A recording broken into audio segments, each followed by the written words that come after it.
So these are 4 by 5 centimeter tiles here. So this is going to be 5 across this way and 4 across this way. And we need to cover this square space here. We don't know what size the square is, but we want to find the smallest square that we can fit these 4 by 5 tiles in. So this becomes a common multiple problem because we want this multiple, 5, 10, 15, 20, etc., the multiples along this edge to match the multiples along this edge, which is 4, 8, 12, etc. So we can probably guess this. Okay, we can make our multiples. It's going to be 5 this way, 5 and 4 are length, width. Okay, we can do 10 this way, it'd be 8 this way, 15 when we have 3 tiles along the length. If we have 3 tiles along the width, we have 12, 16, 20, 25, etc. Here we end up with 20. So when we reach a length of 20 and a width of 20, we have a square. So that's going to be our answer right there. So again, we can make out a list here to list out the multiples, and we can see the first multiple that we hit is 20. We can go 40 and 40, but the first one we hit is going to be 20. So again, this is a multiple problem. Okay, we can list out our multiples. We can also get the same answer by trying this. We can do 4 times 5, definitely gives us some multiples. That's going to give us 20. And since 4 and 5 don't share any multiples, we don't divide by anything.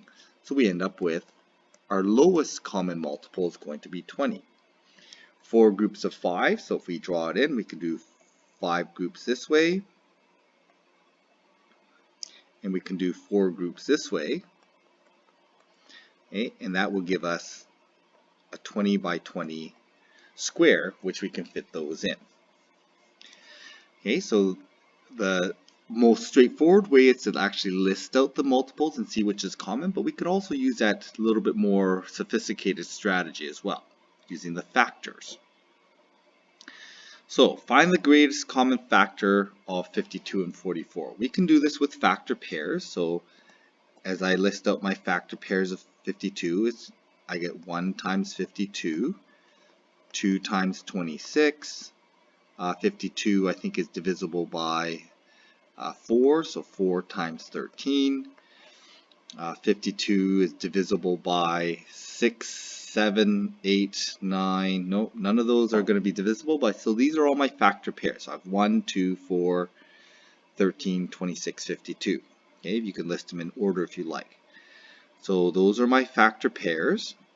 44 is going to be 1 times 44, 2 times 22, 4 times 11.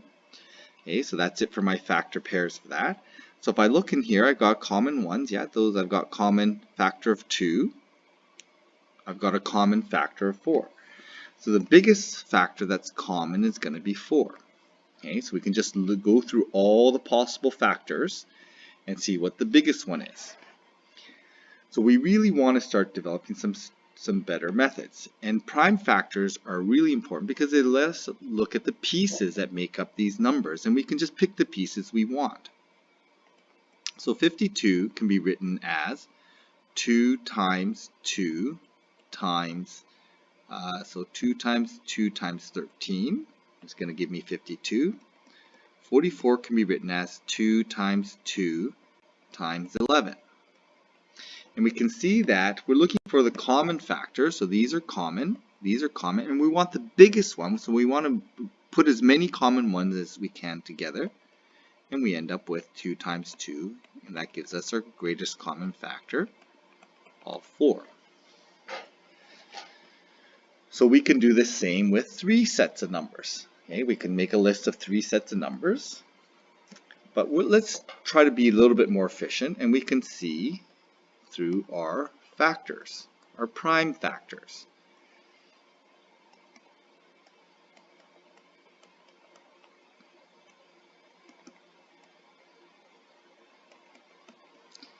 Okay, so when we look at the greatest common factor of 2, 8, and 14, well, we know that these are just even numbers, and since 14 has a prime number of 7. This is where primes become really useful.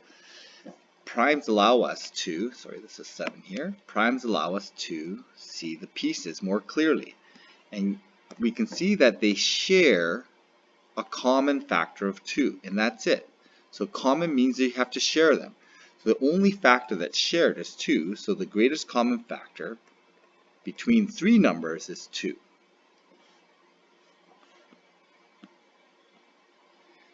So let's take a look at least common multiples. So multiples we can find by listing out. So when we list out the common multiples of 27,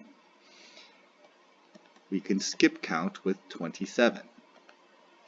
Plus 27 is 108, 135, 27 is going to be 142, plus 27 is going to be 169, and we can keep going, right? We may need to keep going, we just don't know. So I'm going to list out 36. So 36, 72, 108, 144, ... And we can see that once we hit the first common multiple, that's the lowest, that's the first or the lowest common multiple, there's our answer. Okay? And we can do this by listing out multiples. So lowest common multiple is 108. Using prime factors, we can do it a little bit more efficiently, but we have to prime factorize. So the prime factors that make up 27 are 3 times 3 times 3. Notice, remember that this is different than factor pairs. Prime factoring is putting all the pieces together all at once, not just in pairs. So 27 looks like that. 36 is going to be 2 times 3 times, I'm going to space it out slightly differently. So 3 times 3 times 3. 36 is 2 times 2 times 3 times 3.